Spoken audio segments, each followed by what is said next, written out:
எத்தனையோ இசைக்கலைஞர்கள், இசை மேதைகள் இந்த உலகத்தில் தோன்றி இருக்கலாம். ஆனால் டிஎம்எஸ்னுடைய பாடல்களை பொறுத்த வரைக்கும் அவர் என்ன பாடுறாரோ அதோடு நாம் ஒன்றி போகின்ற அளவிற்கு இருக்கிறது.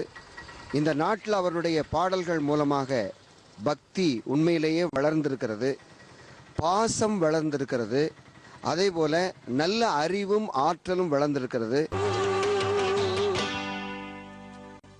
டிஎம்எஸ் வந்து பழைய பாடல் எல்லாமே பிடிக்கும். இன்னைக்கு கேட்குற ஆள் முதற்கொண்டு அந்த பழைய பாட்டை வந்து விரும்பி கேட்குறாங்க. முக்கியமாக எடுத்துட்டிங்கன்னா எம்ஜிஆர் பாட்டு எல்லாமே டிஎம்எஸ் தான் பாடியிருக்காரு. ரொம்ப அதிகமான பாடல் பாடினது அவர் தான்.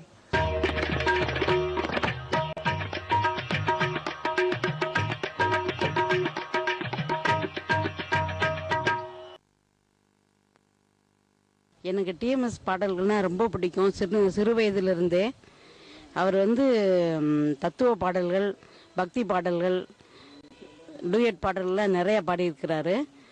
அவர் வந்து எம்ஜிஆர், சிவாஜிக்கு மட்டும் இல்லாமல் சிவகுமார், ஜெயசங்கர் எல்லாருக்கும் அவருடைய குரல் ஒத்து போகும்.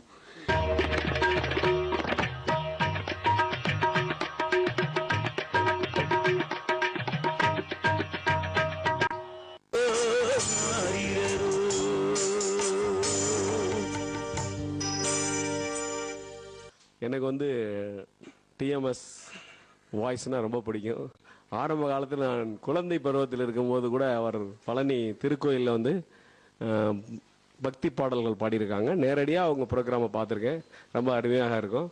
ஒவ்வொரு சூழ்நிலைக்கு தகுந்த மாதிரியும் அவர்கள் பாடல் இருக்கும், ஆறுதலாகவும் இருக்கும்.